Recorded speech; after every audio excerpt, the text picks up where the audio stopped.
At sa labas ng silid ng ating bida dito makikita ang princess at si Elder Mufeiyan na nakatayo sa labas ng silid ng ating bida, at nagpakilala ang princess sa ating bida na siya daw ay ang 7th princess na si Suzy Yu. Nandito daw siya sa lugar ng ating bida upang makita lang ang bagong Holy Sun. Sumagot naman ang ating bida sa princess na mangyaring ilaan na lang daw nila ang kanilang mga kaugalian, sabay tanong kay Elder Mufeiyan na kung ano daw ba ang kailangan nito bakit niya dinala dito sa kanyang bahay si Princess Suzy Yu. Pero sa isip-isip ng ating bida habang kanyang tinitingnan si Princess Suzy Yu na itong prinsesa daw pala na ito ay ang kaapu-apuhan ni Suzy Yu. Saad pa ni Elder Mufeiyan sa ating bida nga narinig daw niya na ang Holy Sun ay aalis upang maglakbay, at nagkataon na ang The Great Ming Empire ay may bagong hari na uupo sa pwesto, at humiling daw sa ating bida ang Holy Master na siya ay tumungo sa The Great Ming Empire kasama ang 7th Princess bilang kinatawan sa Taisu Holy Ground para dumalo doon sa seremonya. Pero sa kanyang isip-isip na gusto daw talaga ng kanyang sister Wallo Fei na mayroon siyang dapat na gawin. Agad din naman sumang-ayon ng ating bida sa kanilang mga alok sa kanya dahil tamang-tama daw dahil hindi pa niya alam kung saan siya pupunta. Sabi naman ng 7th Princess sa ating bida na parang kapalaran daw ng Holy Sun na makapunta siya doon sa The Great Ming Empire. At sa isip-isip naman ng 7th Princess na sa tingin daw niya siya ay maswerte dahil nagawa niyang imbitahan ang Low Saint Elder para samahan siya upang kausapin ang Holy Sun para dumalo sa seremonya. At ang ating bida naman ay seryoso niyang tinitingnan ng 7th Princess dahil 45 na taon na daw ang nakalipas, noong ang kanya daw lakas ay tumungtong na sa godly power stage, hindi daw niya sinasadya na kanyang naging kaibigan ang prinsesa ng Great Ming Empire noon, na si Princess Suzy Yu. At naranasan din daw niya noon na kanyang matuhog ang prinsesa na si Suzy Yu, hindi daw niya malilimutan kung paano umungol ang babae na yun sa itaas ng kama. At nagsalita ang ating bida sa 7th Princess na kung wala na daw itong ibang kailangan dito sa Taisu Holy Ground pwede na daw silang umalis bukas na bukas. At sumang-ayon naman sa ating bida ang 7th Princess at ito ay humingi ng paumanhin dahil naistorbo pa daw niya ngayong araw ang Holy Sun, kung kaya magkikita na lang daw sila bukas, at sa isip-isip ng ating bida na pinapangako daw niya sana sa kanyang sarili na hahanapin niya si Princess Suzy Yu ngunit hindi niya inaasahan na mayroon na siyang mga inapo ngayon. Nabigla naman ang ating bida dahil tinawag siya ng kanyang minamahal na si Meng Dai gamit ang sound transmission, saad pa nito na gusto daw niyang makipagkita sa ating bida ngayon mismo. Nagulat naman si Meng Dai sa kanyang silid habang kumakain ng mansanas dahil tinanggihan siya ng ating manyakol na bida, saad pa ng ating bida na hindi daw siya makakapunta sa kanyang silid dahil masakit daw ang kanyang bewang ngayong araw, at wala daw siyang lakas upang kanya siyang tuhugin. Nainis naman si Meng Dai habang natulala dahil kalokohan daw ang mga pinagsasabi sa kanya ng kanyang manyakol na disciple, naghanda pa naman daw sana siya ngayong araw, at tinanggihan lang siya ng kanyang manyakol na disciple na pumunta sa kanyang silid. At sa storage court sa loob ng gusali ni Meng Dai dito makikita si Meng Dai na mayroong kinuha na isang bagay, at ito ay nakangiti habang kanyang tinitingnan ang isang bagay sa kanyang kamay. At dako naman tayo sa gusali ng ating bida. Dito makikita ang ating bida na tahimik na nag-cultivate, at sinabihan ng manok na sisiw ang ating bida habang ito ay nag-iihaw ng hita ng manok, na mas lalo pa daw naging masipag ang ating bida sa kanyang pag-cultivate bago siya aalis dito sa Taisu Holy Ground. At sa isip-isip naman ng ating bida habang nag-cultivate na sa tingin daw niya hindi pa niya natanggap ang kanyang reward nung nagkaroon siya ng malaking pag-breakthrough noong nakaraan na araw, at kanyang sinabihan ang kanyang system na ipakita daw niya sa kanya ang kanyang mga record. At nag-notice ang kanyang system sabi pa nito na kanya daw na-detect na ang host ay mayroong primordial sacred constitution, divine bridge stage breakthrough, at ang kanyang special reward ay nag-triggered, ito ay ang half of the secret techniques, at dinagdag pa ng system na kung gusto daw ba ng host na i-claim itong lahat. Saad naman ng ating bida na kanya daw itong i-claim ang lahat. Nasabi na lang ng ating bida na ang kanya daw system ay nagbigay sa kanya ng reward na ang 9 secret techniques na ang tinatawag na Z-techniques, upang kanyang e-breakthrough. Ang Z-techniques daw ay isang malakas na healing techniques, once daw na kanyang na-master ang isang patak nito, kanya na daw magawang ma-regenerate ang kanyang buong katawan, ang mga tuntunin ng Z-techniques ay pambihira, ito daw ay mahalaga katulad ng Xing techniques na may mga tuntunin na pagligtas ng buhay, pero mas angat daw dito ang Z-techniques. Napabuntong hininga na lang ang ating bida, dahil sa kasamaang palad daw ay mayroon lang siya ng kalahati ng Z-techniques, Ang epekto daw nito ay lubhang nabawasan, kung makukuha daw niya ang kumpleto na epekto ng Z-Techniques, ang kanya daw third sword ay magkakaroon ng hugis. Nagsalita naman sa ating bida ang sisiw na manok na kung gusto daw ba ng ating bida nitong kanyang inihaw na manok at inihaw na rabbit, kinakailangan daw ito ng ating bida bago siya umalis dito sa Taisu Holy Ground. Sumagot naman sa kanya ang ating bida na hindi na daw niya yan lahat kailangan dahil kailangan pa daw niyang matulog sa oras na ito. At sa ilang sandali habang kumakain ang sisiw na manok ng inihaw na hita ng manok, ito ay napalingon sa kanyang likod dahil mayroong nagsasalita sa kanyang likod at kanyang hinahanap ang ating bida. Ang nagsasalita pala ay si Mengday at kanyang hinahanap ang ating bida dahil mayroon daw siyang kinakailangan. Ang manok naman ay kanyang pinigilan si Mengday na pumasok sa silid ng ating bida dahil sa ngayon daw ay kasalukuyan na nagpapahinga sa loob si Chu Ziyu. Hindi naman nakinig si Mengday sa mga pinagsasabi sa kanya ng manok, at kanya lang itong sinabihan na huwag daw paharang-harang sa kanyang daanan ang manok na ito. Ang sisiw naman ay wala nang nagawa dahil dinaanan lang siya ni Mengday. Ngunit nang pagtingin ng manyakol na manok sa kanyang itaas ito ay nag-nosebleed dahil mayroon siyang nakita sa ibaba ni Mengday na kaaya-aya, at nanlaki na lang ang mga mata nito.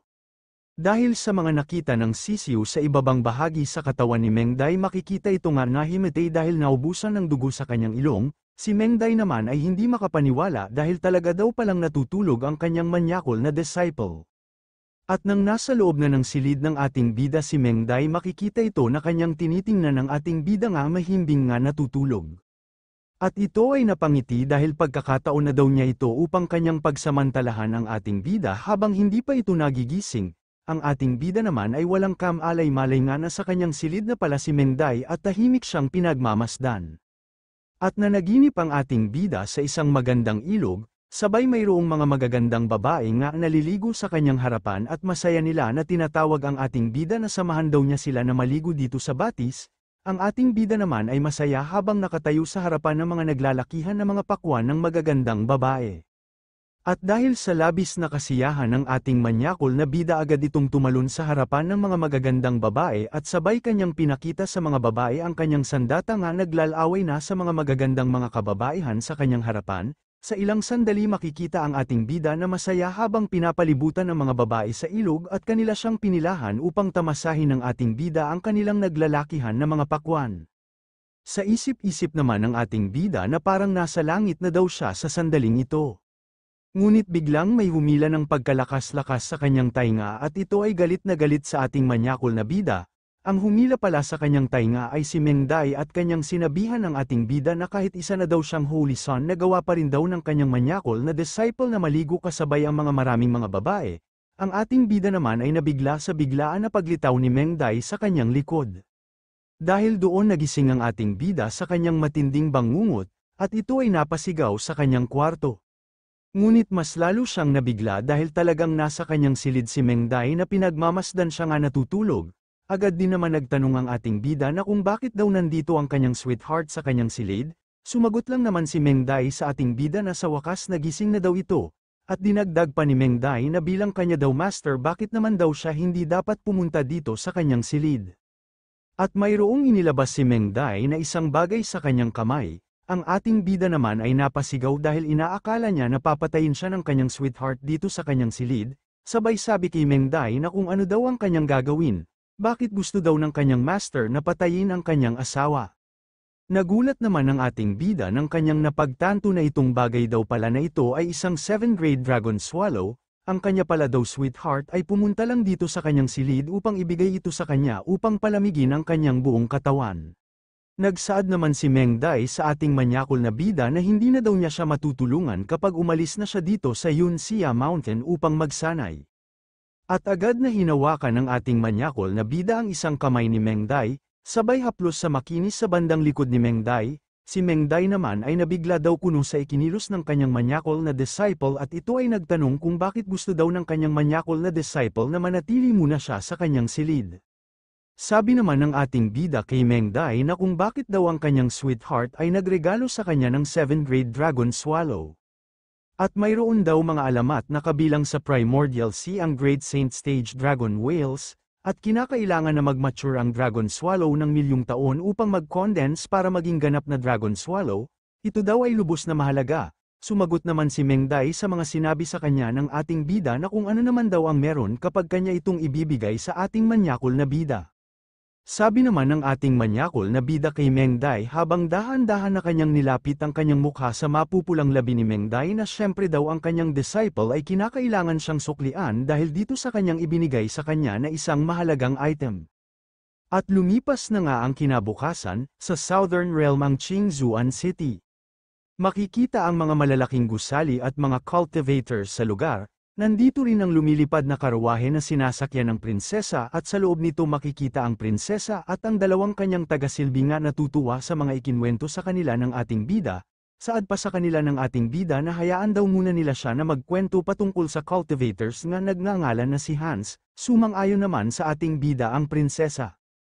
Ayon pa sa ating bida na mayroon daw alamat na isang cultivators, ang kanyang pangalan ay si Hans, ito daw ay mayroong kakilakilabot na kakayahan, siya daw ay masipag na nag-cultivate ngunit maliit lang ang kanyang inangat sa pag-cultivate, isang araw mayroong isang babae nga nagpakita sa kanya ang pangalan ng babae ay Nangong, at itong babae na ito ay ang magiging Panginoon ni Hans. Ayon pa sa ating bida na ang kwento daw na ito ay unti-unting naging kawili-wili. At nagpatuloy na nga ang ating bida sa kanyang kwento habang namumula ang kanyang mukha. Ayon pa niya sa kwento na isang araw daw silang dalawa ay nakapatay ng isang halimaw ng magkasama gamit ang kanilang kakaibang lason, at dahil sa kanilang kasiyahan hindi nila napigilan ang kanilang sarili na magtikiman sa kani-kanilang mga katawan. Namumula naman ang mukha ng dalawang babae habang kanilang pinapakinggan ang ating bida na patuloy pa rin sa pagkwento, sabi pa ng prinsesa habang nabigla sa kwento ng ating bida, na hindi daw niya inaasahan na haantong sa ganun ng dalawa. At nagsaad naman si Chunhua sa ating bida na ngunit sila daw ay isang master at disciple hindi ba daw ito labag sa kanilang mga batas. Nabigla naman ang ating bida nang may biglang may dumura sa kanya galing sa kanyang likod. Nagsalita naman ang prinsesa sa ating bida na parang may nag-spray daw sa ating bida ng tubig galing sa kanyang likod, at ang ating bida naman ay seryoso lang na nakatingin sa tao nga dumura sa kanya.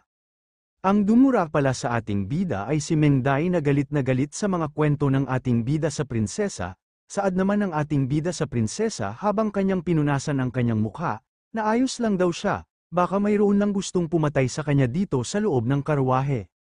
At si Mengday naman na inis sa kanyang manyakol na disciple ay nasabi na lang na buti daw yun sa kanyang manyakol na disciple, dahil ginawan pa talaga daw nito ng kwento ang kanilang kasalukuyan na sitwasyon. At makikita ang kanilang karwahe na sinasakyan na huminto sa Qingyuan Inn, at agad naman silang sinalubong ng isang sexy na babae, saad pa nito na maligayang pagdating daw dito sa Qingyuan Inn, pakiusap daw sumunod sila sa kanya. Agad din naman silang sumang ayon sa mga sinabi sa kanila ng babae at makikita na kanilang sinundan ang magandang babae papasok sa isang silid. Nagtanong naman ang ating bida sa prinsesa na kung ano daw ba ang kanyang relasyon kay Zubiyu. Nabigla naman ang prinsesa sa tanong sa kanya ng ating bida dahil may alam din daw pala ang Holy Son patungkol sa kanyang auntie. Sabi naman ng ating bida sa prinsesa na akala daw niya na anak siya ni Zubiyu. Dahil may nakita daw siya sa isang senior na isang drawing ni Zubiyu at yun daw ay kahintulad sa kanyang mukha. At dinagdag pa ng ating bida na kumusta na daw ngayon si Zubiyu. Naging malungkot naman ang mukha ng prinsesa nang kanyang ikiniwento sa ating bida ang nangyari sa kanyang auntie. Saad pa niya sa ating bida na ilang buwan na daw ang nakalipas na matay daw ang kanyang auntie sa monasteryo sa peak ng Cloud Cliff, at dinagdag pa ng prinsesa na ang kanya daw auntie ay naghintay ng ilang dekada sa isang tao at narinig din daw niya sa kanyang ama na ang kanyang auntie ay namatay ilang buwan pa lang ang nakalipas. At pinili din daw ng kanyang auntie na mamatay kung ano ang araw noong nangako sa kanya ang tao na kanyang hinihintay ng mahabang panahon. Naging malungkot naman ang ating bida dahil batid niya na siya ang hinihintay ni Zubiyu ng mahabang panahon. Sa isip-isip naman ni Mengday na bakit daw biglang nawala ang presensya ng kanyang manyakol na disciple doon sa kanilang tinutuluyan, hindi na daw niya masundan ang ibang cultivators dahil bigla na lang itong nawala. Napalingon naman ang ating bida sa kanyang likod at kanyang nakita si Mengday na naghahanap sa kanya. Nasabi na lang ng ating bida na bakit daw itong kanyang master ay palaging sumusunod sa kanya. Mabuti na lang daw mayroon siyang presence concealing mask upang hindi siya masundan ng kanyang master. At makikita na nga ang ating bida na mayroong pinuntahan sa isang silid. At dahan-dahan itong naglakad papasok sa loob, At nagulat siya sa presensya sa loob ng silid na kanyang pinasok. At sa unahan ng lamesa makikita ang isang babae nga nakaupo at kanyang hinihintay kung ano ang sasabihin sa kanya ng ating bida. Saad pa ng ating bida sa kanya na mayroon daw siyang dalang 200,000 divine grade spiritual stones, napaisip naman ang babae sa 200,000 divine stone na alok sa kanya ng ating bida, at ang ating bida naman ay masyadong nag-alala sa 200,000 divine grade spiritual stones dahil nangangailangan ng 2,000,000 na upper grade spiritual stones upang ma-exchange. Sabi pa ng ating bida sa babae na isa pa rin daw siyang walang puso gaya ng dati, sumagot naman ang babae sa ating bida na ang kanila daw mga tauhan ay laganap, alam daw ba ng ating bida kung ilan ang tao nga nanonood sa kanilang dalawa ngayon. At nag-alok naman ang ating bida sa babae na bibigyan daw niya siya ng 300 na patak ng 10,000-year-aged stalactite, sa isip-isip naman ng ating bida na nakuha daw niya itong stalactite doon sa Huangyao Secret Realm, ngayon daw kanya na itong gagamitin. At makikita naman ang babae na biglang tumayo sa kanyang kinauupuan, sabi pa niya sa ating bida na bigyan daw niya siya ng 400 na patak, sabay hawak sa kamay ng ating bida dahil ang TNG floor daw ay hindi aatras sa kanilang pangako. At sumang-ayon naman ang ating bida sa alok sa kanya ng babae at kanya itong sinabihan na kunin na daw niya itong 400 na patak ng stalactite, natuwa naman ang babae ng kanyang tiningnan ang laman ng ibinigay sa kanya ng ating bida dahil hindi na daw ito masama. Sabay tanong sa ating bida na nangangailangan pa ba daw ito ng mga impormasyon na kanyang gustong malaman. Nagsaad naman ang ating bida na mayroon daw siyang ibebenta sa kanya, kung interesado daw ba ito sa kanyang impormasyon na ibibigay kanya itong ibebenta sa kanya. Nagtanong naman ang babae na kung ano naman daw yung impormasyon na kanyang ibebenta sa kanya, at sabihin na daw niya ito sa kanya ngayon din. At sinabi ng ating bida na ito daw ay patungkol sa tamang lokasyon kung saan mahahanap ang Divine Emperor text. Nagulat naman ang babae sa mga sinabi sa kanya ng ating bida at naging seryoso ang mukha nito. At ito ay nagtanong sa ating bida na kung totoo daw ba ang kanyang mga sinabi. At tinawanan lang ito ng ating bida sabay kanya itong sinabihan na dapat madali na lang itong ma-verify ng kanyang mga intelligence network. At dinagdag pa ng ating bida sa babae na gusto daw niya ang isang regalo na life fruit at ibang mga treasures para sa impormasyon na ito, at least 4 na uri ng treasures at life fruit. Kapag nakapaghanda na daw siya para dito handa na rin daw siyang makipagpalitan sa kanya ng impormasyon, sumagot naman ang babae sa ating bida na kokolektahin daw muna niya itong mga treasures sa kanya ngayon saka na lang daw sila makipagpalitan ng impormasyon pag natapos. At nagsaad ang ating bida sa babae na magkikita na lang daw sila sa Shangjing City, sumang-ayon naman ang babae sa sinabi sa kanya ng ating bida, at nakabalik na nga ang ating bida sa kanilang tinutuluyan, at ito ay tumingin-tingin sa kanyang paligid. At maya-maya makikita ang ating bida na kanyang sinabihan si Meng Dai na kung hindi ba daw ito napagod sa kakatayo ng matagal sa itaas ng rooftop, pumunta na daw ito dito at tabihan niya siya. At napahinto naman si Meng Dai sa kanyang pag-akyat sa itaas ng rooftop, at ito ay napatingin kung saan ang kinaroroonan ng ating bida, dahil kailan pa daw itong kanyang manyakol na disciple nagpakita, at lumapit na nga si Meng Dai sa ating bida at ito ay nagtanong na kung paano daw niya nalaman na nandoon siya sa itaas ng rooftop. Sumagot naman sa kanya ang ating bida nga na amoy lang daw niya ang kanyang body fragrance milya ang layo. At wala na ngang sinayang na oras ang ating bida at agad niyang hinawakan ang kamay ni Meng Dai, sabay kanya itong dinala sa loob ng silid. Si Meng Dai naman ay kanyang sinabihan ng ating bida na kung bakit daw niya siya dinala dito sa loob ng silid ano na naman daw ang kanyang gustong gawin sa kanya. Ang ating bida naman ay hindi na nagsalita bagkus agad niyang pinahiga si Meng Dai sa kama at agad niya itong pinatungan. Saad pa niya kay Meng Dai na alam naman daw niya kung bakit siya sinusundan ng kanyang sweetheart dahil masyado lang daw itong namimiss sa kanya. Sumagot naman si Meng Dai na kung ano daw ba ang kalukuhan na pinagsasabi nito sa kanya. Nandito lang naman daw siya sa lugar dahil nagkataon na mayroon din siyang misyon dito. At hindi din daw niya inaasahan na dito din pala sila tutuloy.